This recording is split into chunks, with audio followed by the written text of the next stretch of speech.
আসসালামু আলাইকুম ভাইয়া আপুরা। আশা করি তোমরা সবাই অনেক ভালো আছো। তোমাদের সাথে আজকে আমি আছি আদিবা রহমান রিফা। আমি বর্তমানে ঢাকা বিশ্ববিদ্যালয়ে পড়াশোনা করছি।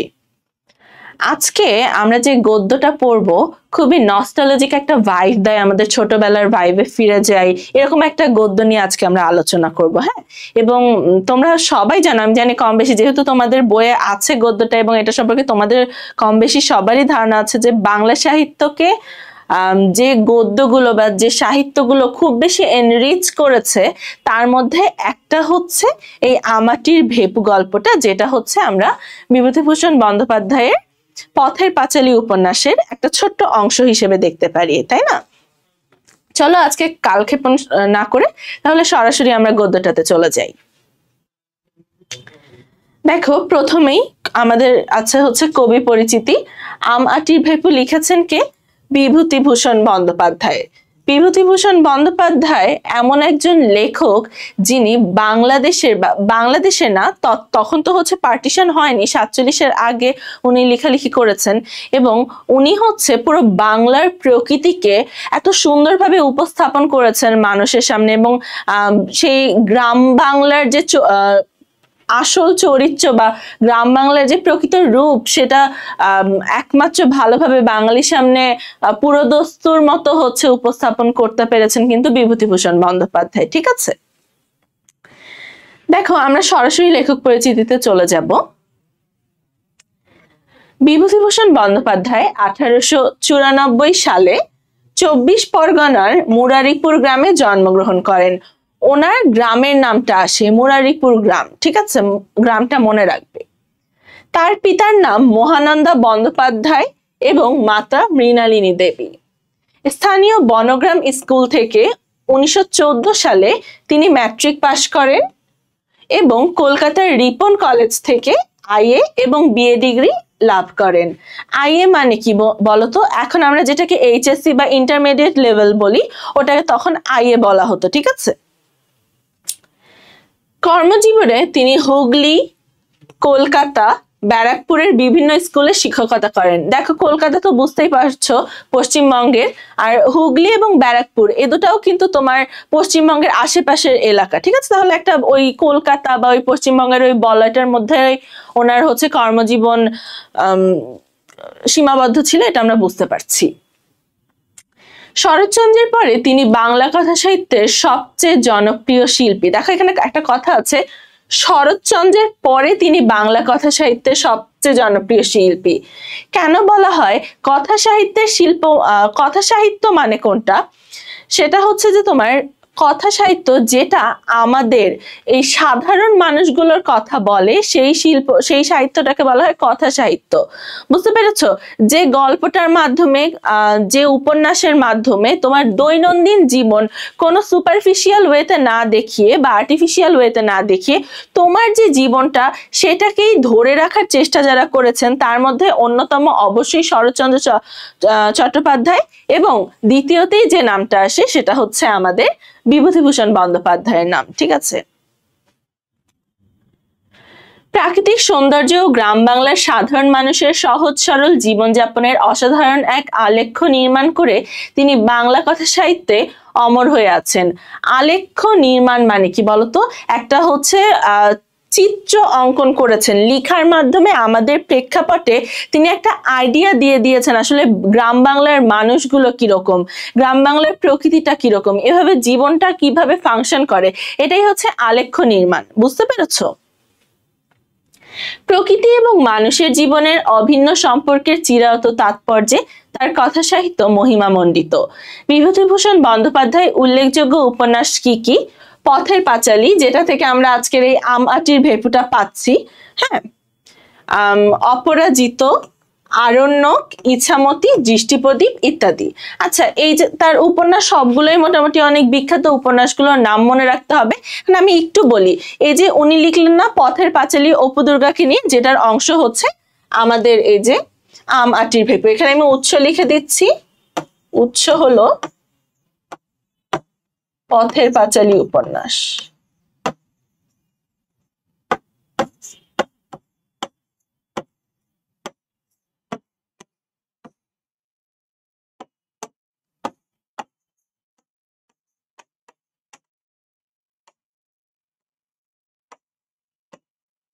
পথের পাঁচালী উপন্যাসটা হচ্ছে আমাদের আমাটি ভেপু গল্পটার উৎস। এরপরে দেখো যেটা বলছিলাম তোমাদেরকে, যে এখানে এরপরে আরেকটা উপন্যাসের নাম আছে অপরাজিত।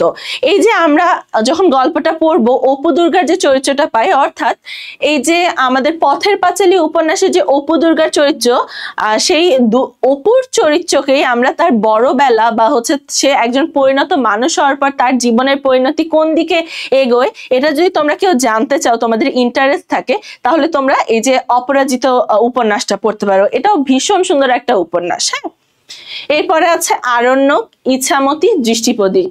তিনটাই আরণ্যক লেখা হয়েছে মূলত একটা বনজ এরিয়া বা একটা জঙ্গলপূর্ণ এরিয়াকে কেন্দ্র করে, এবং পরবর্তী যে দুটো উপন্যাস দেখতে পাচ্ছ ইছামতি এবং দৃষ্টিপ্রদীপ, ইছামতি লেখা হয়েছে ইছামতি নদীর তীরে যে মানুষগুলো বাস করে তাদের জীবনকে ফুটিয়ে তোলার মাধ্যমে, এবং দৃষ্টিপ্রদীপও এরকম একটা গ্রাম বাংলার উপন্যাস বা গ্রাম বাংলার প্রকৃতি মানুষগুলোকে রিপ্রেজেন্টেটিভ একটা উপন্যাস। ঠিক আছে, এরপরে আমরা পাচ্ছি তার গল্প গ্রন্থ কি, মেঘমল্লার, মৌরিফুল, যাত্রা বদল।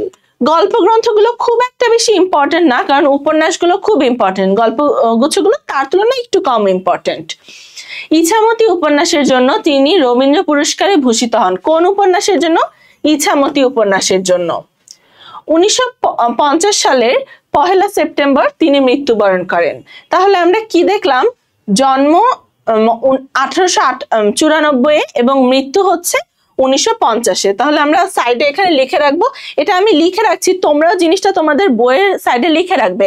যখন তোমরা শুরুতেই জিনিসটা দেখবে তখন তোমাদের অটোমেটিক তোমাদের সাবকনশিয়াস মাইন্ড ওটা নোট করে নিবে। ঠিক আছে, পরীক্ষার হলে ওই সংখ্যাটা বা ওই সালটা দেখলেই তোমাদের মনে পড়বে যে কত সালে জন্ম বা কত সালে মৃত্যু। 1800 বিভূতিভূষণ বন্দ্যোপাধ্যায়ের কি 1894 থেকে 1950 গেল।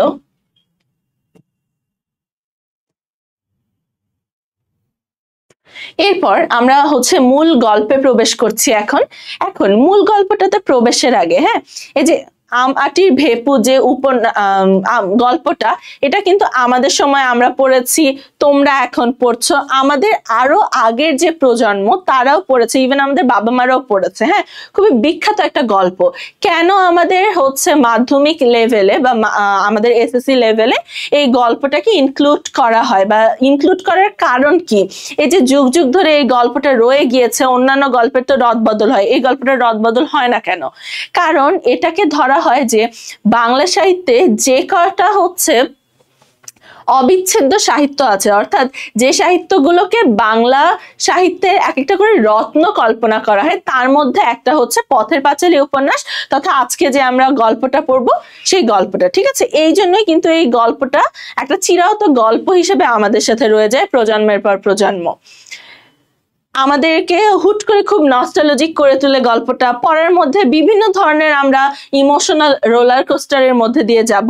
হ্যাঁ, তাহলে আমরা কালক্ষেপণ না করে শুরু করে ফেলি আজকে। দেখো বলছে প্রত্যেকটা এমসিকিউ এর জন্য যা যা ইম্পর্টেন্ট আমি লাইনগুলো দাগিয়ে দিব, তোমরা এগুলো দাগিয়ে নিবে। বলছে সকালবেলা 8টা কি 9টা, সকাল 8টা বা 9টার একটা সিনারিও কল্পনা করো তোমরা। হরিহরের পুত্র আপন মনে রোয়াকে বসে খেলা করিতেছে। কার পুত্র? হরিহরের পুত্র আপন মনে রোয়াকে বসে খেলা করিতেছে। হরিহরের পুত্রের নাম এই লাইনে আমরা পাচ্ছি না। রোয়াক শব্দটার অর্থ কি?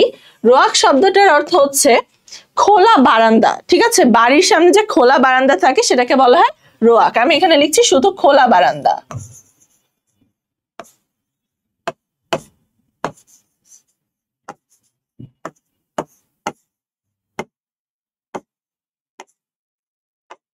খোলা বারান্দা। তাহার ছোট্ট টিনের বাক্স আছে, সেটার ডালা ভাঙা। তার টিনের বাক্সটা কি দিয়ে তৈরি? তার বাক্সটা কি দিয়ে তৈরি? টিন দিয়ে তৈরি। এটা কিন্তু এমসিকিউ আসতে পারে। তাহলে ছোট্ট টিনের বাক্স আছে, সেটার ডালা ভাঙা। বাক্সের সমুদয় সম্পত্তি সে উপর করিয়া মেঝেতে ঢালিয়াছে। সমুদয় সম্পত্তি, সমুদয় শব্দটার অর্থ মানে সব। ঠিক আছে, অর্থাৎ ওই বাক্সটার মধ্যে যা যা ছিল সবকিছু সে ওই মেঝের উপর উপর করে ঢালছে আর কি, বাক্সটা এরকম করে উপর করে নিয়ে। এখন দেখি আমরা বাক্সটার মধ্যে কি কি ছিল। একটা রং ওঠা কাঠের ঘোড়া, 4 পয়সা দামের একটা টোল খাওয়া টিনের ভেপুবাসী। এই যে টোল খাওয়া শব্দটার অর্থ কি বলতো?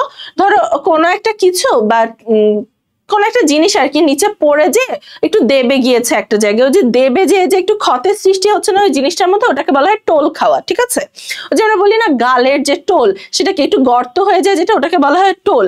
এরকম কোনো একটা কিছুতে দেবে যে যখন একটা গর্ত তৈরি হয় ওটাকে বলা হয় টোল। ঠিক আছে, তাহলে টোল খাওয়া ভেপুবাসী। ভেপুবাসী জিনিসটা কি বলতো? যে বাঁশি দিয়ে যে তোমার শব্দ হয়। হ্যাঁ, এখানে আমরা আমাদের গল্পটার নামই কিন্তু আম আটির ভেপু। আমের যে খাওয়ার পর যে আটিটা থাকে না, ওই বীজ যেটা, ওই আটিটার ভেতরে, ওই আটিটা হচ্ছে যেহেতু ভিতরটা ফাঁপা থাকে, তো গ্রামে এখন তো এটা দেখা যায় না, কিন্তু গ্রামে আগে ছোট ছোট বাচ্চারা এই জিনিসটা দিয়ে বাঁশি বানাতো। যেহেতু ভিতরের অংশটা ফাঁপা, তো যখন এক সাইড দিয়ে শব্দ করতো আর এক সাইড দিয়ে শব্দটা বের হয়ে যেত, একদম বাঁশির মতো সাউন্ড হতো। এইখান থেকে কিন্তু আমাদের গল্পটার নাম নেওয়া হয়েছে আম আটির ভেপু। ঠিক আছে, এই যে এখানে আমরা একটা ভেপু বাঁশির কথা শুনছি। গোটা কত করি। করি কি বলতো? যে ছোট ছোট কড়ি খেলতো, বা ছোট ছোট পাথর আর কি যেগুলো, ওগুলোকে কড়ি বলে। আগে ওই যে একটা খেলা ছিল কড়ি খেলা। এগুলো সে মায়ের অজ্ঞাতসারে লক্ষ্মী পূজার কড়ির চুপড়ি হইতে খুলিয়া লইয়াছিল। মায়ের অজ্ঞাতসারে মানে মা জানে না, এরকম একটা অবস্থা। অজ্ঞাতসার শব্দটার অর্থ হচ্ছে অজানায়, অর্থাৎ মায়ের অজান্তেই সে হচ্ছে লক্ষ্মী পূজার কড়ির চুপড়ি হইতে। কোন পূজা? লক্ষ্মী পূজা। হিন্দুদের যে একটা দেবী আছে লক্ষ্মী দেবী, তার যে পূজা হয় সেটার কথা বলছে। লক্ষ্মী পূজার কড়ির চুপড়ি হইতে। চুপড়ি শব্দটার অর্থ হচ্ছে যে কোনো একটা বাক্স। ঠিক আছে, বা এমন কিছু যেটাতে কোনো কিছু রাখা যায়। তাহলে চুপড়ি শব্দটার অর্থ কি? বাক্স।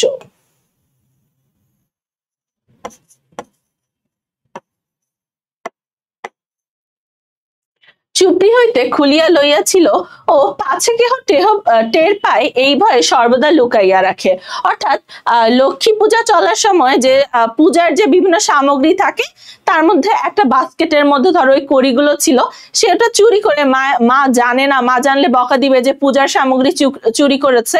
এজন্য মাকে না জানিয়ে সে ওই কড়িগুলো নিয়ে এসে সবসময় লুকিয়ে রাখতো, এবং পাছে কেউ টের পায়, অর্থাৎ মানে ভয় পেত সবসময় যে পিছনে কেউ আবার যদি টের পেয়ে যায় এই জিনিসটা যে সে লক্ষ্মী পূজার একটা সরঞ্জাম চুরি করেছে, এটা বলা হচ্ছে। একটা 2 পয়সা দামের পিস্তল। পিস্তলটার দাম কয় টাকা? 2 পয়সা। এই জিনিসগুলো মাথায় রাখবে, এমসিকিউ এর জন্য ভেরি ভেরি ইম্পর্টেন্ট। কতকগুলো শুকনো নাটা ফল। নাটা ফল কি? করঞ্জা একটা ফলের নাম শুনেছো? করঞ্জা, এটাকে হচ্ছে কথ্য ভাষায় বলা হয় নাটা ফল। ঠিক আছে, তো নাটা এটা কোন ফল? করঞ্জা।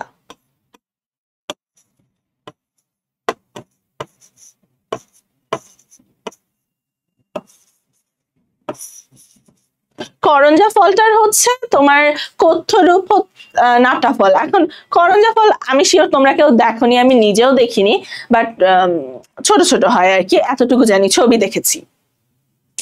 দেখিতে ভালো বলিয়া তাহার দিদি কোথা হইতে অনেকগুলো কুড়াইয়া আনিয়াছিল, কিছু তাহাকে দিয়াছে, কিছু নিজের পুতুলের বাক্সে রাখিয়া দিয়াছে। অর্থাৎ এই লাইনে একটা জিনিস কি পাই আমরা?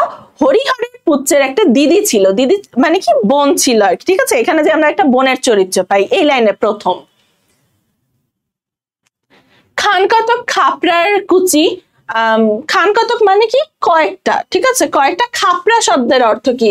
বিভিন্ন ধরনের, ওই যে ধরো কোনো কিছু ভেঙে গিয়েছে, লোহার কোনো কিছু হতে পারে, কাঠের কোনো কিছু হতে পারে, ভেঙে গিয়েছে, সেটার যে ছোট ছোট তোমার অংশগুলো, সেটাকে বলা হয় খাপড়া। ঠিক আছে, ভাঙা, ভাঙা কিছু লিখলাম খাপড়া শব্দের অর্থ, ভাঙা কিছু। ঠিক আছে,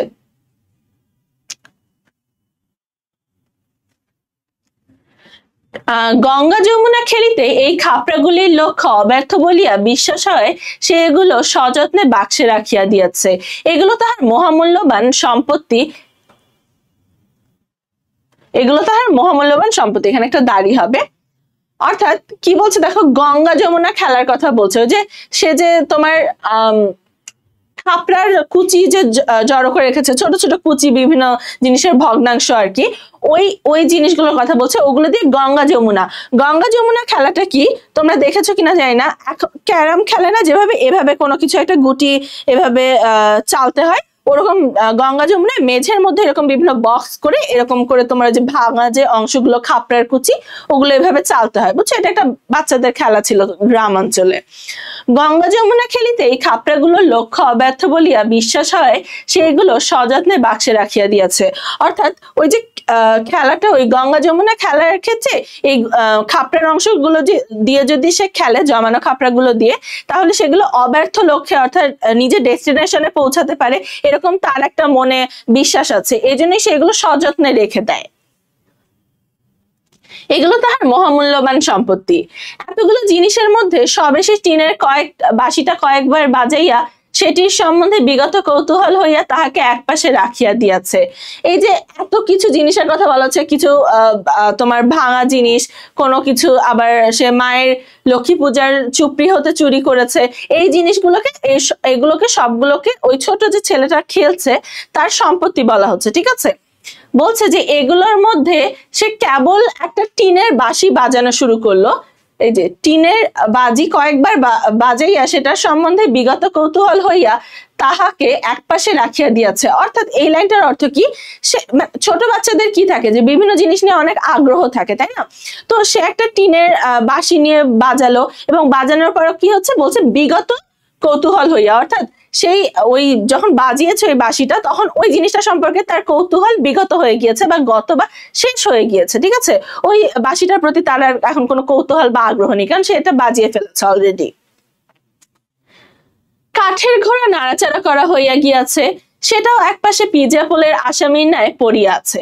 দেখো কি বলছে, কাঠের ঘোড়া সম্পর্কে বলা হচ্ছে যে তার অনেকগুলো যেহেতু বলা হচ্ছে যে খেলনার দ্রব্য আছে, তো ছোট বাচ্চা দেখি একবার একটা জিনিস নিয়ে খেলছে, আর একবার আরেকটা জিনিস নিয়ে খেলছে, বেশিক্ষণ কিন্তু কোনো কিছুর প্রতি তাদের ফ্যাসিনেশন থাকে না। তো এখানে বলছে যে তোমার কাঠের ঘোড়াটা নিয়েও তার খেলাধুলা করা শেষ, যেমন টিনের বাঁশি নিয়ে খেলেছে, কাঠের ঘোড়াটা নিয়েও খেলেছে। এখন সে পিজ্জা পোলের আসামির ন্যায় পড়ে আছে। পিজ্জা পোলের আসামি মানে কি, খাঁচায় বন্দি কোন একটা প্রাণী বা মানুষ যাই বলো, আসামি মানে কি যে বন্দি, ঠিক আছে? কোনো কিছু দায়ে, কোনো একটা অপরাধের দায়ে যাকে বন্দি করা হয়েছে তাকে বলা হয় আসামি। তাহলে পিজ্জা পোলের আসামি কি, খাঁচায় বন্দি আসামি, বা খাঁচায় বন্দি কারো কথা বলা হচ্ছে। পিজ্জা পোল শব্দটার অর্থ হচ্ছে খাঁচায় বন্দি।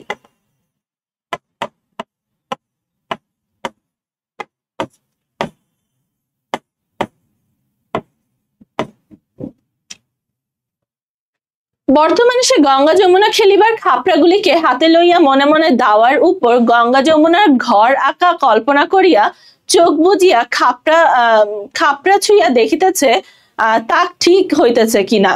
অর্থাৎ এখন তোমার কাঠের ঘোড়া নিয়ে খেলা শেষ, তারপর ওইদিকে কি বাঁশি নিয়ে খেলা শেষ, এখন সে কি করছে যে খাপড়াগুলো যেটা দিয়ে গঙ্গা যমুনা খেলে সেগুলো হাতে লইয়া মনে মনে দাওয়ার উপর।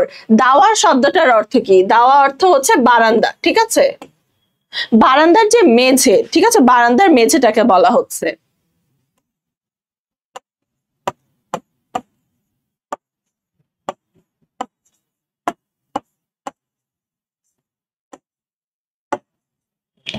দাওয়া শব্দটা দিয়ে হচ্ছে বারান্দার মেঝেকে বোঝানো হচ্ছে।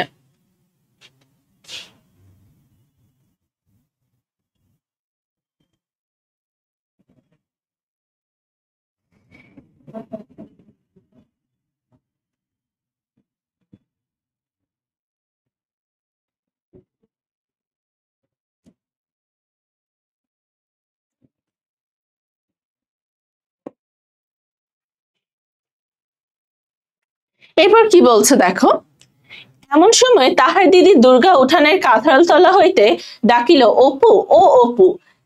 এতক্ষণে আমরা হরিহরের পুত্রের নাম পেলাম তার দিদির ডাকের মাধ্যমে, অর্থাৎ তার দিদির নাম কি দুর্গা এবং হরিহরের পুত্রের নাম কি অপু, ঠিক আছে? এই যে এতক্ষণ আমরা হরিহরের পুত্রের নাম পেয়ে গিয়েছি। সে এতক্ষণ বাড়ি ছিল না, কোথা হইতে এই মাত্র আসিল। তাহার স্বর একটুখানি সতর্কতা মিশ্রিত। ঠিক আছে, দুর্গা সম্পর্কে বলা হচ্ছে যে সে এতক্ষণ বাড়িতে ছিল না, একটু আগেই কোথাও থেকে এসেছে, এবং তার স্বর হচ্ছে সতর্কতা মিশ্রিত। অর্থাৎ কি, একটু ভয়ে ভয়ে সে অপুকে ডাকছে যাতে অন্য কেউ তার গলাটা ভয়েস শুনতে না পারে। মানুষের গলার আওয়াজ পাইয়া অপু কলের পুতুলের মতো লক্ষ্মীর চুপড়ির কড়িগুলো তাড়াতাড়ি লুকাইয়া ফেলিল। অর্থাৎ কেন লুকাইয়া ফেলিল বলতো? যেহেতু ওই যে তোমার লক্ষ্মীর চুপড়িগুলো কি লক্ষ্মী পূজার সামগ্রী থেকে, সরি হচ্ছে তোমার লক্ষ্মী পূজার যে তোমার চুপড়ি থেকে, ওটা থেকে যে কড়িগুলো যেহেতু সে সংগ্রহ করেছিল, এটা তো কাউকে বলা যাবে না, নিষিদ্ধ একটা কাজ করেছে, সে পূজার সামগ্রী চুরি করেছে। এই জন্য তোমার অপুর ভয়েস শোনার সাথে সাথেই সে কি করলো, তাড়াতাড়ি করে লুকিয়ে ফেললো জিনিসটা। পরে বলিল, কিরে দিদি? দুর্গা হাত নাড়িয়া ডাকিল, আই এদিকে শোন। দুর্গার বয়স 10-11 হইল। এবার আমরা দুর্গার বর্ণনায় চলে যাব। 10-11 বছরের একটা গ্রাম্য বালিকা দুর্গা, তাকে নিয়ে তার তার মধ্যে আসলে আমরা আমাদের যে শৈশব কৈশোরের প্রতিচ্ছবি সেটা দেখতে পাই। আসলে দুর্গার চরিত্রটা কেন এত হৃদয়স্পর্শী, এখন থেকে আমরা দুর্গাকে পাবো। গড়ন পাতলা পাতলা, গড়ন মানে কি, যে দেহের আকৃতি আর কি। রং অপুর মতো অতটা ফর্সা নয়। অর্থাৎ এই লাইনটা দিয়ে আমরা কি বুঝতে পারছি, অপুর যে গায়ের রং সেটা হচ্ছে অনেক ফর্সা, দুর্গার রং খুব একটা ফর্সা না অপুর মতো। একটু চাপা, চাপা শব্দটার অর্থ কি, একটু হচ্ছে তোমার শ্যাম শ্যাম বর্ণ আর কি। ঠিক আছে, দুর্গার কথা বলা হচ্ছে এখানে। হাতে কাচের চুড়ি, পরনে ময়লা কাপড়, মাথার চুল রুক্ষ, বাতাসে উড়িতেছে। মুখের গড়ন মন্দ নয়, অর্থাৎ মুখের আকৃতি খারাপ না, এটা বলছে। অপুর মতো চোখগুলো বেশ ডাগর ডাগর। এখানে অপুর আমরা আরেকটা বৈশিষ্ট্য পাচ্ছি। একে বলা হলো যে অপু ফর্সা, তারপর বলা হচ্ছে অপুর চোখগুলো বেশ ডাগর ডাগর। ডাগর ডাগর শব্দটার অর্থ কি, বড় বড়। অপু রোয়া হইতে নামিয়া কাছে গেল, বলিল, কে রে? ঠিক আছে, অর্থাৎ এই যে তোমার এইটুকু অংশ আমরা পাচ্ছি যে এটা হচ্ছে দুর্গার বর্ণনা।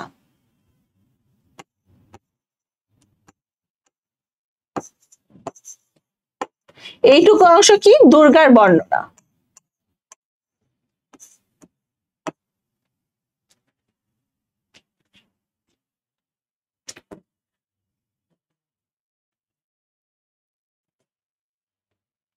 দুর্গার হাতে একটা নারকেলের মালা। দুর্গার হাতে কি ছিল? একটা নারকেলের মালা ছিল। নারকেলের মালা মানে কি বলতো? যে নারকেল উঠিয়ে ফেলার পর নারকেলের যে তোমার যে লেফট ওভারটা থাকে আর কি, ওটাকে বলা হয় নারকেলের মালা। ঠিক আছে, ওই যে ছোট বাটির মতো আর কি। অর্থাৎ নারকেলের যে বাইরের শক্ত অংশটা সেটাকে বলা হচ্ছে। সে নিচু করিয়া দেখাইলো কতগুলো কচি আম কাটা। অর্থাৎ ওই যে ওটাকে, ওই নারকেলের যে তোমার উচ্ছিষ্ট অংশটা বা ওই যে বাইরের হাড় যে অংশটাকে, ওটাকে সে তোমার একটা পাত্র হিসেবে ব্যবহার করছে, যেখানে হচ্ছে অনেকগুলো কচি আম কেটে রাখা আছে। সুর নিচু করিয়া বলিল, মা ঘাট থেকে আসেনি তো? অর্থাৎ দুর্গা হচ্ছে একটু ভয়েসটা লো করে জিজ্ঞেস করছে যে মা ঘাট থেকে আসেনি। ঘাটে কি করতে গিয়েছে? হয়তো সে স্নান করতে গিয়েছে বা গোসল করতে গিয়েছে বা কাপড় ধুতে গিয়েছে, কিছু একটা করতে গিয়েছে তার মা। অর্থাৎ তার মা বাড়ি নেই, এটা বোঝা যাচ্ছে। এই যে মা কোথা থেকে আসেনি, এই প্রশ্নটা ঘাট থেকে আসেনি। অপু ঘাড় নাড়িয়া কহিল, উহু। দুর্গা চুপি চুপি বললিও, একটু তেল আর একটু নুন নিয়ে আসতে পারিস, আমের কুশি জারাবো। কি কি আনতে বললো দুর্গা অপুকে? একটু তেল আর একটু নুন। কুশি জারানো শব্দটার অর্থ, কুশি শব্দটার অর্থ হচ্ছে কচি আম। আমের কুশি হচ্ছে কচি আম। আমের কুশি এটার অর্থ কচি আম।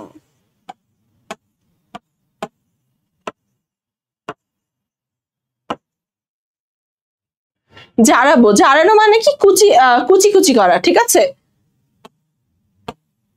বা কুচি কুচি করা বা স্লাইস করা আর কি।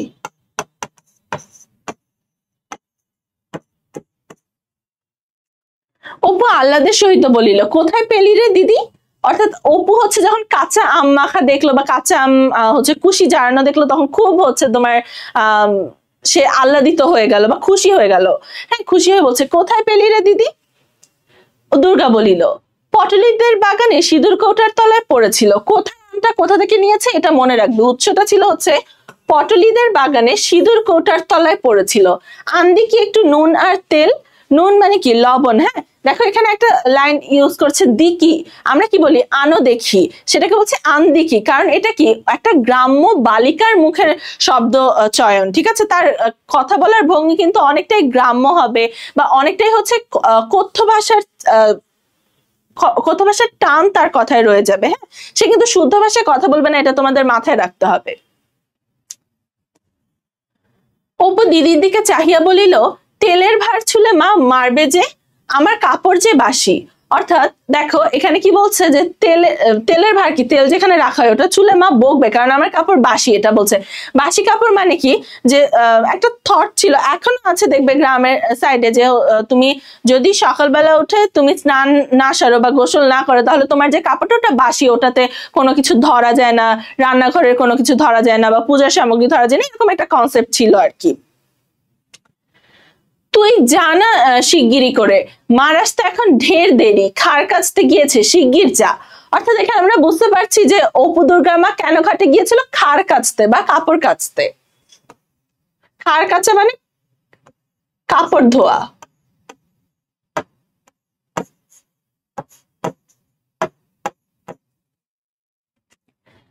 অপু বলল, নারকেলের মালাটা আমায় দে, ওতে ঢেলে নিয়ে আসবো, তুই খিড়কি ধরে গিয়ে দেখ মা আসছে কিনা। অপু বলছে যে তোমার হাতে যে নারকেলের মালাটা আছে ওটা আমাকে দাও, আর তুমি খিড়কি দৌড় মানে কি, জানালার কাছে গিয়ে দেখো মা আসছে কিনা। কই, খিড়কি দৌড় জানালার কাছে।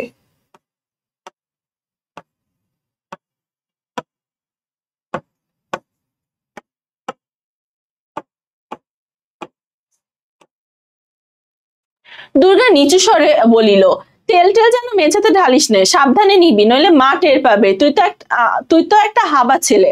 অর্থাৎ দেখো যে বড় বোন ছোট ভাইকে এভাবে সাবধান করছে বা একটু পিঞ্চ করে বলছে যে তুই যখন রান্নাঘরে যাবি মেঝেতে তেল নুন ফেলিস না, মা দেখলে তো খুব বকা দিবে, তুই তো হাবা ছেলে। হাবা শব্দটার অর্থ কি, বোকা ছেলে, ঠিক আছে, তুই তো একটা বোকা ছেলে, তুই এই কাজটা করতেই পারিস।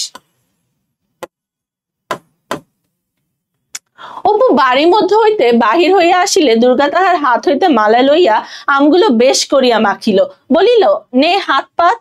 অর্থাৎ যখন অপু তোমার তেল এবং নুন নিয়ে আসলো, বেশ করে মাখলো, মানে খুব মজা করে মাখলো আর কি অপু দুর্গা, এবং হচ্ছে অপুকে বলছে হাত পাত, তোকে আমি দিব, তুই যে জিনিসগুলো আমার এনে দিলি এর জন্য তোকে আমি হচ্ছে আমের ভাগ দেব। অপু বাড়ি, তুই অতগুলো খাবি দিদি, অর্থাৎ অপু যে দুর্গাকে যেটুকু দিয়েছে ভাগে, সরি দুর্গা যে অপুকে যতটুকু ভাগে দিয়েছে ওটা অপুর মনোভূত হচ্ছে না, এই জন্য দুর্গার পোর্শনটার দিকে তাকিয়ে বলছে তুই এতগুলো খাবি। অতগুলি বুঝি হলো, এই তো ভারী বেশ, যা আচ্ছা নে আর দুখানা, বা দেখতে বেশ হয়েছে রে, একটা লঙ্কা আনতে পারিস, আর একখানা দেবো তাহলে। লঙ্কা মানে কি, কাঁচা মরিচ, ঠিক আছে, বা শুধু মরিচ। অর্থাৎ বলছে যে বেশ হয়েছে মাখাটা, তুই এখন আর একটা মরিচ নিয়ে আয়, তাহলে টেস্টটা আরো বৃদ্ধি পাবে, তখন আরো একটা দিব। এইভাবে ছোট ভাইকে টোপ দিচ্ছে দুর্গা, হ্যাঁ, যাতে ওর কাজগুলো করে দেয়। লঙ্কা কি করে পারবো দিদি, মাঝে তক্তার উপর রেখে দেয়, আমি যে নাগাল পাই না। তক্তা শব্দের অর্থ কি, কোন র্যাক বা তাক, ঠিক আছে, বা এখানে হচ্ছে কোন একটা উঁচু জায়গা বোঝাচ্ছে। তবে থাকবে যাক, আবার ওবেলা আনবো এখন। পটলিদের ডোবার ধারের আম গাছটায় গুটি যা ধরেছে, দুপুরের রোদে তলায় ঝরে পড়ে। অর্থাৎ দেখো আবার পটলিদের বাড়ির কথা একবার উল্লেখ করা হয়েছে, আবার বলছে পটলিদের ডোবার ধারের আম গাছটায় গুটি যা ধরেছে। গুটি যা ধরেছে বলতে কি, আম প্রচুর পরিমাণে ধরেছে এটার কথা বলছে।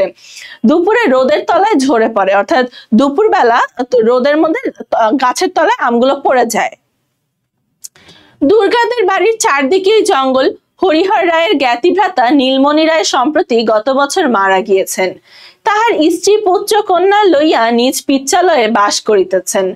এবার দেখো দুর্গাদের বাড়ির বর্ণনা কি বলছে, চারিদিকেই জঙ্গল, হরিহর জ্ঞাতি ভাতা। জ্ঞাতি ভাতা মানে কি, তোমার ধরো সম্পর্কিত, মানে নিজের ভাই না, হতে পারে চাচাতো ভাই বা অন্য কোনো ধরনের সম্পর্কিত, মূলত চাচাতো ভাই বুঝায়, ঠিক আছে। জ্ঞাতি ভাতা হচ্ছে চাচাতো ভাই।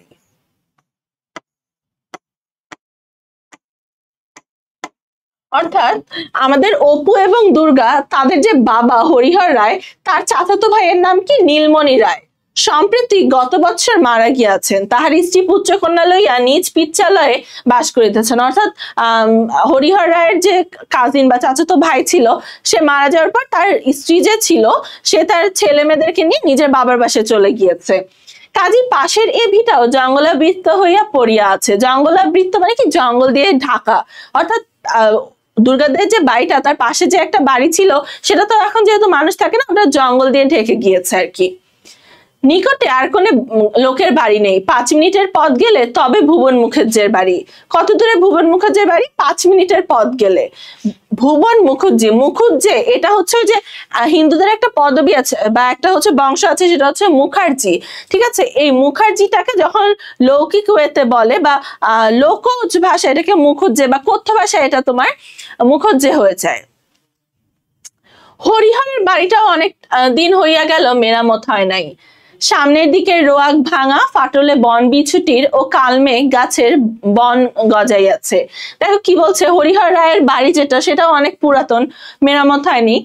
সামনের দিকে রোয়াক ভাঙা, রোয়াক মানে বলেছি বারান্দা, ফাটলে বন বিছুটির ও কালমেঘ গাছের বন, ঘন বন গজিয়াছে। এগুলো হচ্ছে পরগাছা টাইপের বা হচ্ছে তোমার ওই যে গাছগুলো স্যাঁতস্যাঁতে জায়গায় বা বাড়ির যে বিভিন্ন ফাঁকা অংশ, সেটার মধ্যে দেয়ালে শ্যাওলা পড়লে যে গাছগুলোর জন্ম হয়, সেগুলো কয়েকটা গাছের নাম বলছে, বন বিছুটি এবং কালমেঘ। ঠিক আছে, ঘরের দোর জানালার কপাট সব ভাঙা, নারকেলের দড়ি দিয়ে গড়াদের সঙ্গে বাঁধা আছে। বলছে ঘরের দোর বা ঘরের দরজা, জানালার কপাট, কপাট মানে কি, জানালার যে দরজা বা জানালার যে বন্ধ করার যে অংশটা, জানালার দরজা লিখলাম এখানে আমরা, সব ভাঙা, নারকেলের দড়ি দিয়ে গড়াদের সঙ্গে বাঁধা আছে। কিসের দড়ি? নারকেলের দড়ি। গড়াদ শব্দটার অর্থ কি? গ্রিল। আমরা যে জানালার গ্রিল দেখি না, এই গ্রিলই হচ্ছে গড়াদ। খিড়কি দোর ঝনাত করিয়া খুলিবার শব্দ হইল এবং একটু পরেই সর্বজয়ের গলা শোনা গেল, দুর্গা ও দুর্গা। অর্থাৎ সর্বজয়া কার নাম? অপু এবং দুর্গার মায়ের নাম। আচ্ছা, এই লাইনটায় আসার আগে এই যে উপরের যে অংশটা এতটুকু, এটা হচ্ছে দুর্গাদের বাড়ির চারপাশের বর্ণনা থেকে দুর্গাদের বাড়ি অবধি। এখানে লিখে রাখবে তোমরা দুর্গাদের বাড়ির বর্ণনা বা হরিহর রায়ের বাড়ির বর্ণনা।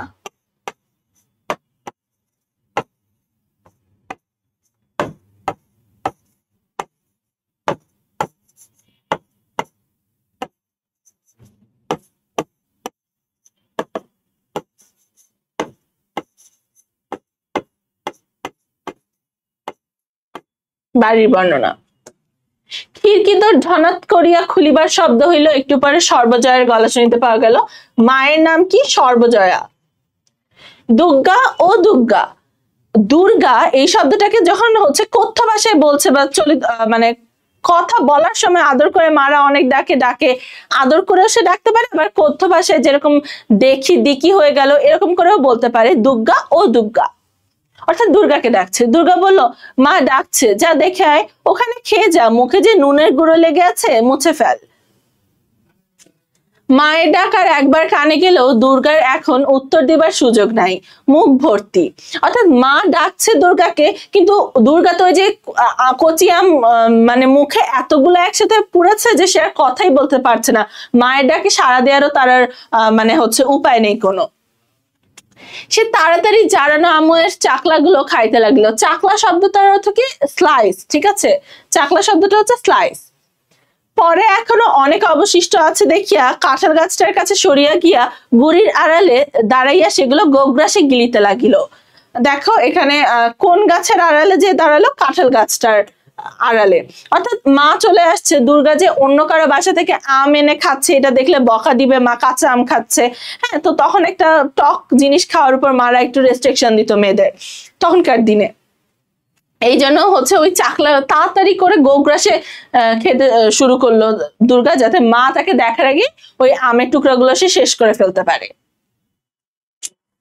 অপু তাহার পাশে দাঁড়াইয়া নিজের অংশ প্রাণপণে গিলিতেছিল, কারণ চিবাইয়া খাওয়ার আর সময় নাই। খাইতে খাইতে দিদির দিকে চাহিয়া সে দোষ সম্বন্ধে সচেতনতা সূচক হাসি হাসিল। দুর্গা খালি মালাটা এক টান মারিয়া ভেরেন্ডার বেড়া পার করিয়া নীলমণি রায়ের ভিটার দিকে জঙ্গলের মধ্যে ছুড়িয়া দিল।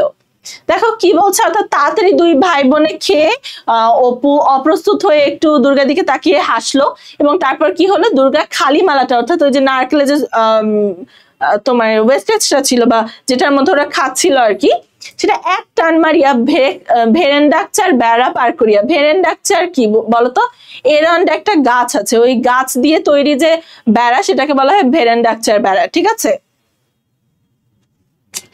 নীলমণি রায়ের ভিটার দিকে জঙ্গলের মধ্যে ছুড়িয়া দিল, ভাইয়ের দিকে, আচ্ছা বেড়াটা কিসের ছিল, এটা এমসিকিউ আসে অনেক সময়। কোথায় নীলমণি রায়ের ভিটার দিকে জঙ্গলের মধ্যে ছুড়িয়া দিল, ভাইয়ের দিকে চাহিয়া বলিল, মুখটা মুছে ফেল না বাদর, নুন লেগে রয়েছে যে।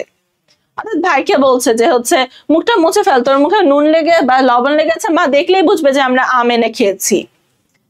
দুর্গা নিরীহ মুখে বাড়ির মধ্যে ঢুকিয়া বলিল, কি মা? অর্থাৎ দেখো অপু দুর্গা যে এতক্ষণ মিলে একটা হচ্ছে খাওয়া দাওয়ার একটা আসর বসিয়েছিল, মা যাতে বুঝতে না পারে এই জন্য খুব একটা গো বেচারা ভাব করে যে বলছে, কি মা কেন ডাকছিল আমাকে? কোথায় বেরোনো হয়েছিল শুনি? একলা নিজে কত দিকে যাব, সকাল থেকে খাড় কেচে গা গতর ব্যথা হয়ে গেল, একটুখানি কুটো গাছটা ভেঙে দুখানা করা নেই, কেবল পাড়ায় পাড়ায় টোটো টোকলা সেধে বেড়াচ্ছেন, সে বাদর কোথায়?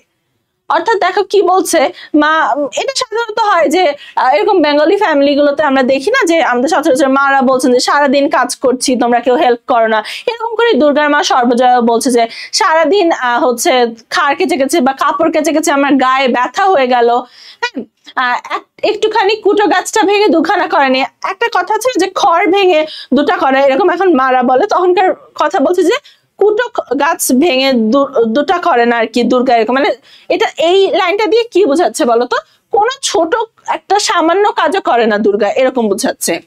কেবল পাড়ায় পাড়ায় টোটো টোকলা সেধে বেড়াচ্ছেন, সে বাদর কোথায়? সে বাদর বলতে এখানে কার কথা বলছে? অপু। অপু আসিয়া বলিল, মা খিদে পেয়েছে, রসো রসো, একটুখানি দাঁড়াও বাপু, রসো রসো, এটাও একটা কথ্য ভাষা যেটার মাধ্যমে কি থামো থামো বা ওয়েট করতে বলা হচ্ছে। রসো রসো মানে থামো বা অপেক্ষা করো।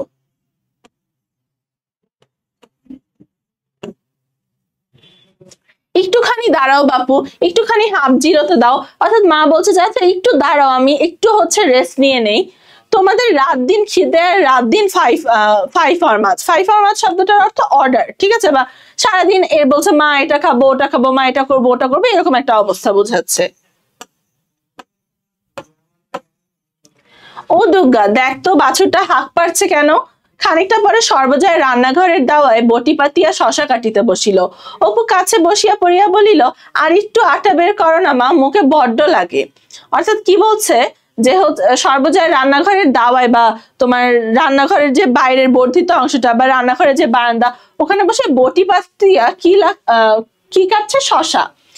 অপু কাছে বসে কি বলছে, আর একটু আটা বের করো না মা, মুখে বড্ড লাগে। অর্থাৎ বলছে যে আর একটু আটা বের করে দাও আমাকে, যাতে হচ্ছে আটা দিয়ে আমি রুটি খেতে পারি, আমার খুব ভালো লাগে আর কি রুটি খেতে।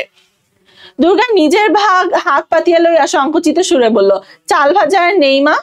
অপু খাইতে খাইতে বলিল, ও চিবোনা যায় না, আম খেয়ে দাঁত টোকে, এই জায়গায় অপু একটা ব্ল্যান্ডার করে ফেলছে। হ্যাঁ, তাকে দুর্গা কিন্তু বলেছে খবরদার মার সামনে বলবি না যে আমরা আম খেয়েছি, কিন্তু এখানে সে যখন চাল ভাজা চিবোচ্ছে তার দাঁত হচ্ছে টোকে গিয়েছে তোমার আম খেয়ে, তো সেটা বলে ফেলে, ও মায়ের সামনে ভুলে বলে ফেলছে যে ও আম খেয়ে দাঁত টোকে। দুর্গার ভ্রুকুটি মিশ্রিত চোখ টেপায় বাধা পাইয়া তাহার কথা অর্ধপথেই বন্ধ হইয়া গেল। তাহার মা জিজ্ঞাসা করিল, আম কোথায় পেলি? অর্থাৎ কি বলছে যে দুর্গা তার দিকে, যে আমরা তাকাই না যে কাউকে কোনো কিছু নিষেধ করলে একদম ভ্রু কুঞ্চিত করে, আইব্রোস একটু কুঞ্চিত করে আমরা তাকাই যে খবরদার এটা করবি না, এরকম একটা লুক দিচ্ছে হচ্ছে দুর্গার দিকে, সরি দুর্গা অপুর দিকে।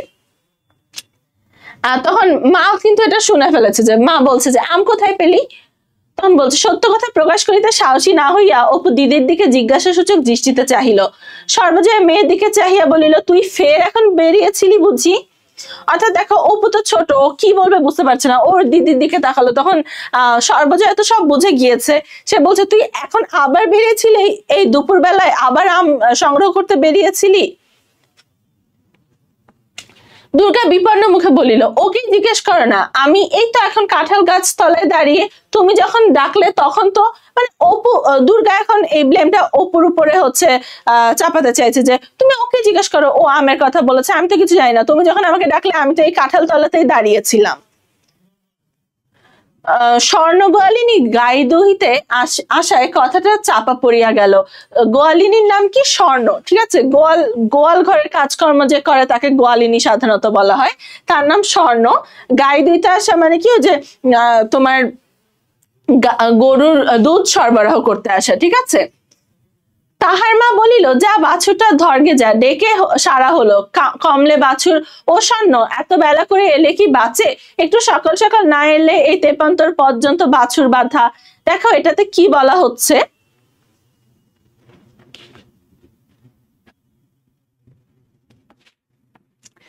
কি বলা হচ্ছে দেখো, যে তোমার ওই যে গোয়ালিনী যে হচ্ছে দুধ সরবরাহ করতে আসে গরুর বা তার নাম হচ্ছে তোমার স্বর্ণ। হ্যাঁ, স্বর্ণকে তোমার সর্বজয়া বলছে যে বাছুরটাকে ধর, হ্যাঁ বাছুরটাকে না ধরলে তো সংগ্রহ করা যাবে না ওই গাভীটার দুধ, এজন্য বলছে কমলে বাছুর। কমলে বাছুর মানে কি? ছোট বাছুর। কমলে বাছুর শব্দটার অর্থ ছোট বাছুর। এবার দেখো এখানে সর্বজয়া আরেকটা কথ্য ভাষা বলছে, স্বর্ণ, অর্থাৎ যার নাম স্বর্ণ তাকে, ওই যে আমরা অনেক সময় উচ্চারণের সময় এটা হচ্ছে তোমরা আরেকটু বড় হয়ে পড়বে, অপিনিহিতি, কখন হচ্ছে অপভ্রংশ হচ্ছে, কখন কথাগুলো অন্যভাবে চেঞ্জ হয়ে যাচ্ছে বলতে বলতে। তো এখানে কি বলছে যে তোমার ও স্বর্ণ, স্বর্ণকে সর্বজয়া বলছে স্বর্ণ এত বেলা করে এলে কি বাঁচে? এতটুকু সকাল সকাল না এলে তেতম্পর পর্যন্ত বাছুর বাঁধা, অর্থাৎ এই দুপুর বেলা পর্যন্ত। তেতপ্পর শব্দটার অর্থ দুপুর বা বেলা পর্যন্ত। ঠিক আছে, পর্যন্তটাকে ওর কথ্য উচ্চারণে পর্যন্ত হয়ে যাচ্ছে। যখন তোমরা এই গল্পটা পড়বে তোমরা কিন্তু ভেবো না যে এগুলো বানান ভুল করে রেখেছে, বরঞ্চ ওই কথ্য ভাষাটাকে তোমাদের সামনে উপস্থাপন করার চেষ্টা করেছে। দিদির পেছনে পেছনে অপু দুধ দোয়া দেখিতে গেল। সে বাড়ির উঠানে পা দিতেই দুর্গা হাতার পিঠে দুম করিয়া নির্ঘাত এক কিল বসাইয়া দিয়া কহিল, লক্ষ্মী ছাড়া বাদর। পরে মুখ ভাঙাইয়া কহিল, আম খেয়ে দাঁত টকে গিয়েছে, আবার কোনোদিন আম দেব, খেয়েও ছাই দেব। এই ওবেলায় পটলীদের কাকুরতলির আম কুড়িয়ে এনে ঝাড়াবো। এরপরে দুর্গার লক্ষ্য কি? ওই পটলীদের কাকুরতলির আম কুড়োতে যাবে। ঠিক আছে, পরের বেলায়। এত বড় বড় গুটি ধরেছে, মিষ্টি যেন গুড়, দেব তোমায়, খেয়ে এখন, হাবা একটা কোথাকার। যদি এতটুকু বুদ্ধি থাকে, অর্থাৎ মায়ের সামনে ওই যে অপু আম খাওয়ার কথা বলে ফেলেছে, দুর্গা তো ভীষণ রাগ অপুর উপরে। কেন বললে? তোমাকে তো আর আমি দিব না, আমি পরের বেলায় যখন যাব পটলীদের ওই কাকুরতলির আম কুড়োতে যাব, ওটা একদম মিষ্টি, এত গুড়ের মতো মিষ্টি আমটা, হ্যাঁ ওটা আমি তোমাকে দিব না বলছে যে হচ্ছে। এবং পরবর্তীতে তাকে একটু ভেঙ্গিয়ে বলছে যে হ্যাঁ মায়ের সামনে বলে ফেলেছে আম খেয়ে দাঁত টকে গিয়েছে। তারপর আবার একটু বকা দিল যে হাবা কোথাকার, যদি এতটুকু বুদ্ধি থাকে। এটাই হচ্ছে ওই যে বড় বোনরা ছোট ভাইদের উপর একটা ওই যে দখলদারিত্ব বা একটু অধিকার দেখানোর যে চেষ্টা করে, এই একটা খুনসুটি ফুটে উঠেছে। ঠিক আছে, অপু দুর্গার চরিত্রের ভাই বোনের চরিত্রের যে কেমিস্ট্রিটা এখানে একটা খুব সুন্দর একটা ডাইনামিক পাচ্ছে। এরপরে বলছে, দুপুরে কিছু পরে হরিহর কাজ সারিয়া বাড়ি ফিরিল। কখন হরিহর কাজ সারিয়া বাড়ি ফিরিল? দুপুরের কিছু পরে। সে আজকাল গ্রামের অন্নদা রায়ের বাটিতে গোমস্তার কাজ করে। কার বাড়িতে? গ্রামের অন্নদা রায়ের বাটিতে গোমস্তার কাজ করে। গোমস্তা কি বলতো? ওই যে জমিদারির হিসাব টিসাব যারা রাখে। ঠিক আছে, অর্থাৎ জমিদারির হিসাব যারা রাখে।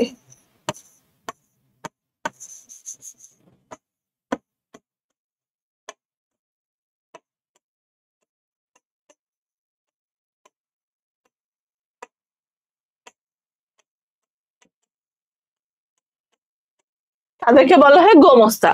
জিজ্ঞাসা করিল, অপুকে দেখছি নে? সর্বজয় বলিল, অপু তো ঘরে ঘুমোচ্ছে।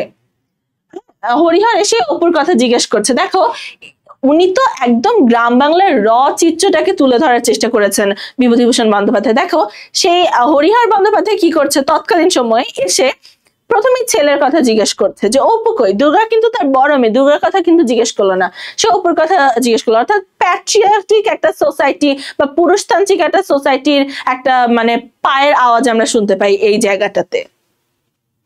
সর্বজয়া বলিল অপু তো ঘরে ঘুমোচ্ছে, দুর্গা বুঝি সেই খেয়ে বেরিয়েছে, সে বাড়ি থাকে কখন, দুটো খাওয়ার সঙ্গে যা সম্পর্ক, আবার সেই খিদে পেলে তবে আসবে, কোথায় কার বাগানে কার আমতলায় জামতলায় ঘুরছে এই 34 মাসের রোদ্দুরে, ফের দেখো না এই জ্বরে পড়লো বলে, এত বড় মেয়ে বলে বোঝাবো কত, কথা শোনো না, শোনে না কানে নেয়। কি বলছে দেখো, দুর্গার কথা যখন হরিহর রায় জিজ্ঞেস করলো তো তখন তার স্ত্রী মেয়েকে নিয়ে এক গাদা হচ্ছে তোমার অভিযোগ ছাড়ছে আর কি তার হাজবেন্ডের কাছে, যে কি বলছে যে সে তো আর বাড়িতে থাকে না, যখন খিদে পায় তখনই বাড়িতে আসে, তাছাড়া সারাদিন টই টই করে ঘুরে বেড়ায়। এবার বলছে কি 34 মাসের রোদ্দুরে, 34 মাস কি চৈত্র মাস, ঠিক আছে, চৈত্র মাসের কথা বলছে।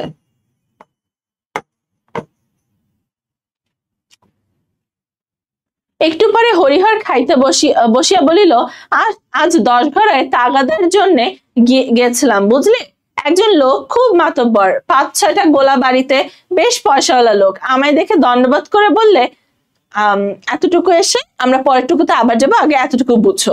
কি বলছে, কোথায় গিয়েছিল হরিহর রায়? 10 ঘরায়। 10 ঘরে একটা জায়গার নাম, তাগাদার জন্য। তাগাদা বলতে কি, ওই যে আমরা তো শুনেছি যে সে বললো সে গোমস্তার কাজ করে, অর্থাৎ জমিদারের যে হিসাব নিকাশ খাজনা আদায় এই কাজগুলো করে, তো সে হচ্ছে তোমার 10 ঘরায় গিয়েছে এরকম একটা মানে প্রজাদের কাছ থেকে তাগাদা দেয়া বা তাগাদা দিয়ে এখানে তোমার খাজনা আদায়ের কথা বলছে। তাগাদা হচ্ছে খাজনা আদায়, জমিদারের পক্ষ থেকে সে খাজনা আদায় করতে যাচ্ছে। একজন লোক খুব মাতব্বর 5-6টা গোলা বাড়িতে, অর্থাৎ কি ধানের গোলা, অনেকগুলো ধান, মানে তখনকার দিনে তো মানে কে কত ওয়েলদি বা কে কত রিচ এটা পরিমাপ করা হতো কার বাড়িতে কয়টা ধানের গোলা আছে তা দিয়ে, যার বাড়িতে বেশি ধান উদ্বৃত্ত থাকবে সে তত বড় লোক। তখন ওই অ্যাগ্রিগিয়ান একটা সোসাইটির কথা বলা হচ্ছে, কৃষি নির্ভর একটা সোসাইটির কথা আর কি। আমায় দেখে দণ্ডবোধ করে বললে দাদা ঠাকুর আমায় চিনতে পাচ্ছেন? আমি বললাম না বাপু, আমি তো কই। বললে আপনার কর্তা থাকতে যখন তখন পুজো আচ্ছায় সবসময় তিনি আসতেন। আপনার কর্তা থাকতে বলতে এখানে কি, এখানে হরিহর রায়ের বাবার কথা বলছে, হরিহরের বাবা।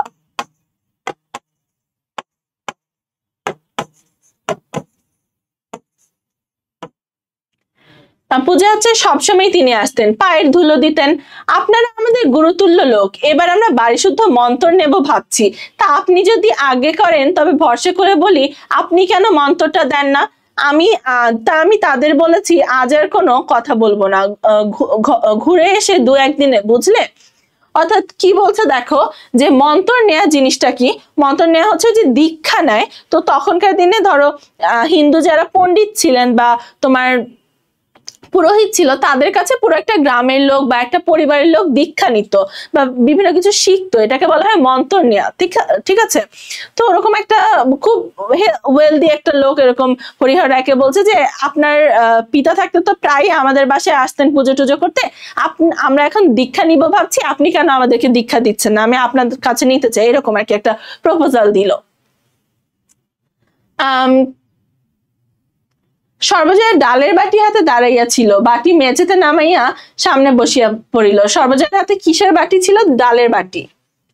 বলিল হ্যাঁ তা মন্দ কি, দাও না ওদের মন্তর, কি জাত? হরিহর সুর নামাইয়া বলিল বলো না কাউকে, সদ্গোপ, তোমার তো আবার গল্প করে বেড়ানো স্বভাব।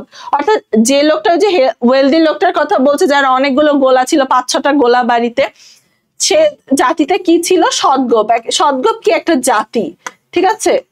এখন তখন তো মানে গ্রামীণ সমাজে, ইভেন তখন শহরাঞ্চলেও হিন্দুদের মধ্যে যে কাস্ট সিস্টেম বা গোত্র প্রথাটা খুব মানে ব্যাপক আকারে দেখা যায়, ছোট বড় গোত্র এরকম তোমার খুব গোত্রের বিচার চলে। তো হরিহর রায়রা কি, রায় বোঝা যাচ্ছে তারা ব্রাহ্মণ, এবং যেহেতু পুরোহিত অর্থাৎ তারা ব্রাহ্মণ, কিন্তু যারা মন্ত্র নিতে চাচ্ছে বা মন্ত্র নিতে চাচ্ছে তাদের কাছে তারা হচ্ছে জাতটা সদ্গোপ বা নিচু জাত, ঠিক আছে। আমি আবার কাকে বলতে যাব, তা হোক গে সদ্গোপ, দাও গিয়ে দিয়ে, এই কষ্ট যাচ্ছে, ওই রায়বাড়ির 8টা টাকা ভরসা, তাও 2-3 মাস অন্তর তবে দেয়। অর্থাৎ কি বলছে দেখো যে সর্বজয়া হরিহর রায়কে প্রভোগ করছে যে নাও না কাজটা, এমনিতেই তো আমাদের খুব অভাব অনটন যাচ্ছে, রায়বাড়ির 8 টাকা ভরসা। অর্থাৎ ওই যে তোমার গোমস্তার কাজ করে যেখানে হরিহর রায় গোমস্তার কাজ করে সেখান থেকে 8 টাকা বেতন পায়, সেটার কথা বলছে। আর এদিকে রাজ্যের দেনা, অর্থাৎ তাদের অনেক ঋণ বাকি আর কি, এখনো ঋণ পূরণ করা বাকি। কাল ঘাটের পথে সেজ ঠাকুরুন বললে, বৌমা আমি বন্ধক ছাড়া টাকা ধার দেই নে, তবে তুমি অনেক করে বললে বলে দিলাম, আজ 5 মাস হয়ে গেল টাকা রাখতে পারবো না। অর্থাৎ সেজ ঠাকুরুন মানে অ্যাড্রেস করছে, আমরা যেরকম এক একজনকে এক একভাবে অ্যাড্রেস করি, সে একটা মহিলাকে অ্যাড্রেস করছে সেজ ঠাকুরুন হিসেবে, ঠিক আছে। তার কাছে সে ধার নিয়েছিল টাকা, সে ঘাটের কাছে দেখা পেয়ে কি বললো যে আমি তো বন্ধক ছাড়া কাউকে ধার দিই না, তুমি এতবার বলেছো দেখে নিয়েছি। কত মাস আগে ধার নিয়েছিল? 5 মাস আগে। এদিকে রাধা বৈষ্ণবের বউ তো ছিঁড়ে খাচ্ছে, এদিকে আরেকজনের রাধা বৈষ্ণবের ওয়াইফের কথা বলা হচ্ছে যে টাকার টাকাতে দিতে দিতে প্রত্যেকদিন ছিঁড়ে খাচ্ছে বা অস্থির করে তুলেছে সর্বজয়াকে, ঠিক আছে। বৈষ্ণব হচ্ছে যারা তোমার কৃষ্ণের পূজা করে সেরকম একটা জাতকে বোঝাচ্ছে। দুবেলা তাগাদা আরম্ভ করেছে, ছেলেটার কাপড় নেই, 2-3 জায়গায় সেলাই, বাচ্চা আমার তাই পরে হাসি মুখে নেচে নেচে বেড়ায়, আমার এমন হয়েছে যে ইচ্ছে করে একদিকে বেরিয়ে যাই। অর্থাৎ অপুর কথা বলা হচ্ছে যে অপুর কোনো পোশাক টোশাক নেই। তারপরে লাস্টলি যে সর্বজয়ের মনের দুঃখ প্রকাশ পাচ্ছে যে এরকম অভাব অনটনের সংসারে আমার থাকতে ইচ্ছা করছে না, আমার মাঝে মাঝে মনে হয় সবকিছু ছেড়ে যেদিকে দু চোখ যায় সেদিকে চলে যাব। আরেকটা কথা ওরা বলছিল, বুঝলে, বলছিল গায়ের তো বামুন নেই, আপনি যদি এ গায়ে উঠে আসেন তবে জায়গা জমি দিয়ে বাস করাই। অর্থাৎ হরিহর বলছে যে যারা তার কাছে মন্ত্র নিতে চেয়েছিল তারাই আবার তাকে বলছে যে আমাদের গ্রামে তো কোনো বামুন নেই। বামুন মানে ব্রাহ্মণ, ঠিক আছে। ব্রাহ্মণ কি?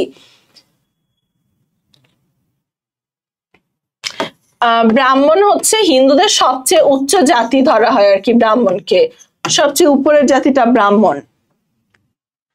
গায়ে একবার বামুন বাস করানো আমাদের বড্ড ইচ্ছে, তা কিছু ধানের জমি টমিও দিতে রাজি, পয়সার তো অভাব নেই, আজকাল চাষাদের ঘরে লক্ষ্মী বাঁধা, ভদ্রলোকেরই হয়ে পড়েছে হাভাত জোভাত। এই লাইনটা খুব ইম্পর্টেন্ট, এটা ব্যাখ্যার আগে উপরের প্যারাটা ব্যাখ্যা করব। বলছে কি দেখো যে ওই যে লোকটা 5-6টা গোলাওয়ালা যার বাড়িতে সেই লোকটা হরিহর রায়কে এরকম প্রস্তাব দিয়েছে আমাদের গ্রামে তো কোনো ব্রাহ্মণ নেই। তো তখনকার বললাম না, তখন তো কাস্টিং সিস্টেমটা প্রচন্ড প্রবল আকারে মানে সমাজে বিরাজ করছে।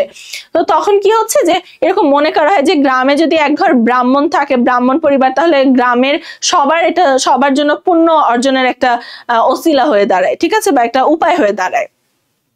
তাই বলছে যে আমরা আপনাকে কিছু জমি টমি দিব, আপনি আমাদের এখানে এসে বাস করা শুরু করেন। হ্যাঁ, এরপরে বলছে তখন কি বলে হরিহর রায় বলছে যে পয়সার তো আমাদের অভাব নেই, আমি গেলে ওরা পয়সা দিতেই পারে, পয়সা দিয়ে রাখতেই পারে, কারণ আজকাল চাষাদের ঘরে লক্ষ্মী বাঁধা। চাষাদের বলতে কি ছোট জাত, এখানে চাষা বলতে কিন্তু যারা চাষ করে তাদেরকে বুঝায়নি, চাষা বলতে এখানে ছোট জাত বুঝাচ্ছে, ঠিক আছে, জাতি সিস্টেমে যারা ছোট জাত। চাষাদের ঘরে লক্ষ্মী বাঁধা, ভদ্রলোকেরই হয়ে পড়েছে হাভাত জোভাত। অর্থাৎ মানে টাকা লক্ষ্মী বাঁধা মানে কি, অর্থের প্রাচুর্য বোঝাচ্ছে।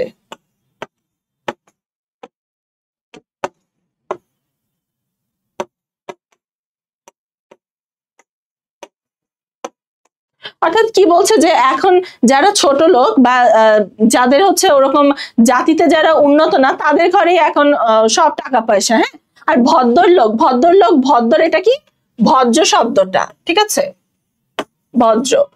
ভদ্রলোকেরই হয়ে পড়েছে হাভাত জোভাত, মানে কি ভাতের অভাব। হাভাত জোভাত মানে কি নুন আনতে পান্তা ফোরানো একটা অবস্থা, বা ভাতের অভাব বা অর্থের অভাব।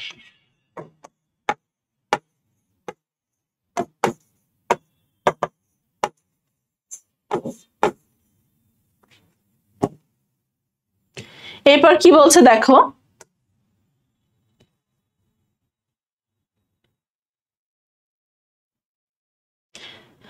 আগ্রহে সর্বজয়ের কথা বন্ধ হইবার উপক্রম এক্ষুনি, তা তুমি রাজি হলো না কেন? বললেই হতো যে আচ্ছা আমরা আসবো, ওরকম একটা বড় মানুষের আশ্রয়, এ গায়ে তোমার কে আছে, শুধু ভিটা কামড়ে পড়ে থাকা। অর্থাৎ দেখো সর্বজয় তো একটা খুব মানে পোভার্টির মধ্যে দিয়ে একটা মানে হীন অবস্থা বা গরিবই একটা অবস্থার মধ্যে দিয়ে যখন যাচ্ছে, তখন সে যখন এত অর্থ সম্পদের প্রাচুর্যের খোঁজ পেল যে এক গ্রামে তাদেরকে টাকা পয়সা জমি টমি দিয়ে রাখতে চাচ্ছে, তখন সে বললো যে তুমি কেন রাজি হলে না? হ্যাঁ, এই গ্রামে তোমার কে আছে যে হচ্ছে তুমি পড়ে আছো? বলছে ভিটে কামড়ে পড়ে থাকা। ভিটে কামড়ে মানে কি? তোমার ওই যে শুধু ওই ভিটে বাড়ি বা তোমার বসত বাড়িটাকে আশ্রয় করে পড়ে থাকা। ভিটে কামড়ে বলতে বসত বাড়ি আশ্রয় করে, শুধু বসত বাড়িটাকে আশ্রয় করে থাকার কথা বলা হচ্ছে, ঠিক আছে? হরিহর হাসিয়া বলিল, পাগল, তখনই কি রাজি হতে আছে? ছোট লোক তবে ভাববে ঠাকুরের হাড়ি দেখছি শিক হয়ে উঠেছে। অর্থাৎ কি মানে হরিহর বলছে যে এত তাড়াতাড়ি কি কোনো প্রস্তাবে রাজি হওয়া যায় নাকি? ছোট লোক মানে সে তো ছোট লোক, যে আমাকে এই প্রস্তাবটা দিয়েছে ওখানে যে বাস করে তারা তো জাতিতে ছোট লোক, ভাববে যে ঠাকুরের হাড়ি দেখছি শিক হয়ে উঠেছে। অর্থাৎ এই কথাটার অর্থ কি? তোমার বলছে যে এখনই যদি আমি রাজি হয়ে যেতাম, তখন ওরা তো এত ছোট লোক, ওরা ভাবতো যে ঠাকুরের হাড়ি শিক হয়ে উঠেছে। ঠাকুর বলতে এখানে হরিহর নিজেকে বোঝাচ্ছে, ঠিক আছে? ঠাকুর শব্দ এখানে হরিহরকে বোঝাচ্ছে। এবং হাড়ি শিক হয়ে উঠছে মানে কি? একদম রিক্ত শূন্য একটা অবস্থা, বা হচ্ছে একদম তোমার দরিদ্রতার নিম্ন স্তরে পৌঁছালে যে অবস্থাটা হয় সেটার কথা বলা হচ্ছে। একবারে ভাত অন্নহীন একটা অবস্থা। হাড়ি দেখছি শিক হয়ে উঠেছে, এই পুরো ফ্রেজটার অর্থ হচ্ছে অন্নহীন অবস্থা বা প্রবল অর্থাভাব।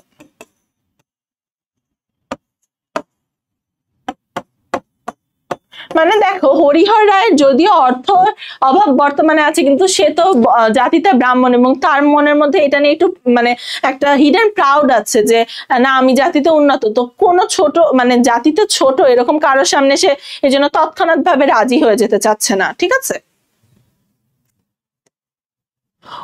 ওতে খেলে হয়ে যেতে হয় তা নয়, দেখি একবার চুপি চুপি মজুমদার মহাশয়ের সাথে পরামর্শ করে। কার সাথে পরামর্শ করতে চাচ্ছে? মজুমদার মহাশয়। আর এখন ওঠ বললে কি ওঠা চলে? সব ব্যাটা এসে বলবে টাকা দাও, নইলে যেতে দেবো না। দেখি পরামর্শ করে কিরকম দাঁড়ায়। অর্থাৎ কি বলছে দেখো, যে এখন যদি আমি বলি যে এখনই আমি উঠে যাব এখান থেকে, বাড়িটারি মানে সরিয়ে অন্য গ্রামে যে বসবাস শুরু করব, ও যেসব মানুষদের কাছ থেকে আমি ধার নিয়েছি তারা তো আমাকে এত সহজে ছাড়বে না, তারা কোথা থেকে এসে টাকা আমার কাছে ডিমান্ড করবে, এটা বলছে। এই সময় মেয়ে দুর্গা কোথা হইতে পা টিপিয়া আসিয়া বাহিরের দুয়ারের আড়াল হইতে সতর্কতার সহিত একবার উকি মারিল। অপরপক্ষ সম্পূর্ণ সজাগ দেখিয়া ওধারে পাঁচিলের পাশ বাহিয়া বাহির বাটির রোয়াকে উঠিল। অর্থাৎ কি বলছে, যে দুর্গা এই সময় আসলো, দেখলো যে তার বাবা মা এখনো ঘুমায়নি, তার বাবা মা এখনো জাগ্রত অবস্থায় গল্প করছে। এই জন্য কি করলো, যে হচ্ছে সে পাঁচিলের পাশ বাহিয়া মানে প্রাচীরের পাশ দিয়ে যাতে বাবা মা দেখতে না পায়, এমন একটা উপায়ে হচ্ছে বাড়ির রোয়াকে বা বাড়ির তোমার বারান্দায় যে উঠলো। দালানের দুয়ার আস্তে আস্তে ঠেলিয়া দেখিল উহা বন্ধ আছে। এদিকে রোয়াকে দাঁড়ানো অসম্ভব, রৌদ্রের তাপে পা পুড়িয়া যায়। কাজী সে স্থান হইতে নামিয়া গিয়া উঠানের কাঁঠাল তলায় দাঁড়াইলো। আবার কোথায় দাঁড়ালো দুর্গা? যে কাঁঠাল তলায়। কাঁঠাল তলার একবার উল্লেখ কিন্তু আমরা পেয়েছি, যখন মা ডাকলো দুর্গাকে, সে ওই যে আমের ওই আমগুলো কুশি জারানো আমগুলো নিয়ে ওই কাঁঠাল তলায় দাঁড়িয়েছিল। রোদ্রে বেড়াইয়া তাহার মুখ রাঙা হইয়া উঠিয়াছে। আঁচলের খুঁটে কি কতগুলো যত্ন করিয়া বাঁধা। সে আসিয়াছিল এই জন্য যে যদি বাহিরের দুয়ার খোলা পায় এবং মা ঘুমাইয়া থাকে, তবে ঘরের মধ্যে চুপি চুপি ঢুকিয়া একটু শুইয়া লইবে। কিন্তু বাবার, বিশেষত মার সামনে সম্মুখ দুয়ার দিয়া বাড়ি ঢুকিতে তাহার সাহস হইল না। অর্থাৎ সে আসছিল যে দুপুরবেলা এখন মা যদি ঘুমন্ত অবস্থায় থাকে তাহলে আমি একটু রুমে যেয়ে বিশ্রাম নিব, কিন্তু দেখলো যে না, মা বাবা তো এখনো জাগ্রত অবস্থায়, কেউই ঘুমায়নি, তো এখন গেলেই সে বকা খাবে যে সারাদিন সে বাইরে বাইরে ঘুরে। এজন্য সে আর এই রিস্ক নিল না। উঠানে নামিয়া সে কাঁঠাল তলায় দাঁড়াইয়া কি করিবে কি ঠিক করিতে না পারিয়া নিরুৎসাহ ভাবে এদিক ওদিক চাহিতে লাগিল। পরে সেখানেই বসিয়া পড়িয়া আঁচলের খুঁট খুলিয়া কতগুলো শুকনো রড়া ফলের বিচি বাহির করিল।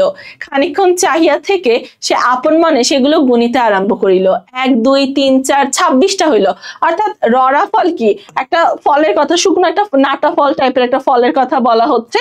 সেই ফলের যে ভিতরের বীজটা সেটার কথা বলা হচ্ছে, যে সে ওগুলো বের করে একটা দুইটা করে 26টা গুনলো, মানে দুর্গা কোনো কাজ পাচ্ছে না, ঠিক আছে, কাজ না পেয়ে সে এই কাজগুলো করছে, ওই যে তোমার শুকনো ফলের বীজ গুনছে। পরে সে দু তিনটা করিয়া বিচি হাতের উল্টা পিঠে বসাইয়া উঁচু করিয়া ছুড়িয়া দিয়া পরের হাতে সোজা পিঠ পাতিয়া ধরিতে লাগিল, মনে মনে বলিতে লাগিল অপুকে এগুলো দিব আর এগুলো পুতুলের বাক্সে ভরে রেখে দিব। অর্থাৎ অপু দুর্গা কাজ না পেয়ে তোমার কি করছে, বিভিন্ন খেলা নিজের মনে আবিষ্কার করছে ওই যে শুকনো ফলের বীজগুলো দিয়ে, এবং বীজগুলো সরবরাহ করে কি মনে করলো যে কয়েকটা দিয়ে আমি খেলবো এবং কয়েকটা আমি অপুর জন্য রেখে দিব আর কি, হ্যাঁ, আর কয়েকটা আমি পুতুলের বাক্সে রেখে দিব। কয়েকটা কি অপুকে দিতে চেয়েছে এবং কয়েকটা পুতুলের বাক্সে রেখে দিতে চেয়েছে। মানে এখানে দেখো ভাইয়ের প্রতি বোনের যে ভালোবাসা, অবচেতন মনে তাদের যে, আবার এখানে একটা খুব সুন্দর ডায়নামিক দেখাচ্ছে ভাই বোনের কেমিস্ট্রির। কেমন বিচিগুলো তেল চুকচুক করছে, আজই গাছ থেকে পড়েছে, ভাগ্যিস আগে গেলাম, নইলে সব গরুতে খেয়ে ফেলে দিত। ওদের রাঙি গাইটা একেবারে রাক্ষস, সব জায়গায় যাবে। সেবার কতগুলো এনেছিলাম আর এগুলো নিয়ে অনেকগুলো হলো। অর্থাৎ কি, দুর্গা নিজের মনে হিসাব করছে যে এই যে নাটা ফলের যে বিচিগুলো আনলাম কি সুন্দর চকচক করছে, হ্যাঁ, এগুলো দেখতে খুব সুন্দর, আমার পুতুলের বাক্সে খুব মানাবে আর কি, সেটা মনে মনে এটা ভাবছে যে যদি তাড়াতাড়ি না দিতাম তাহলে ওদের যে রাঙি গাইটা, তাহলে ওই নাটা ফল তো খেয়ে ফেলতো, ওই গরু হচ্ছে নাটা ফল খায়, ঠিক আছে। এরপর কি বলছে যে সে খেলা বন্ধ করিয়া সমস্ত বিচি আবার সযত্নে আঁচলের খুঁটে বাঁধিল। পরে হঠাৎ কি ভাবিয়া রুক্ষ চুলগুলি বাতাসে উড়াইতে উড়াইতে মহা খুশির সহিত পুনরায় সোজা বাটির বাহির হইয়া গেল। অর্থাৎ সে খেলা বন্ধ করে সবগুলো যে বীজ ছিল ফলে সেগুলো সে আঁচলের যে খুঁট সেটাতে বাঁধলো। বাঁধার পরে কি করলো, সে তার যে রুক্ষ চুল সেটা উড়িয়ে উড়িয়ে আবার বাড়ির বাইরে নিজের আনন্দে, মনের আনন্দে চলে গেল। অর্থাৎ বাড়িতে যে বাবা মা তার টেনশন করছে বা তাকে বকা দিবে, তার এগুলোতে কোনো হচ্ছে খেয়াল নেই। অর্থাৎ এখানে আমরা দুর্গার যে দানপীঠা চরিত্র সেটা দেখতে পারি।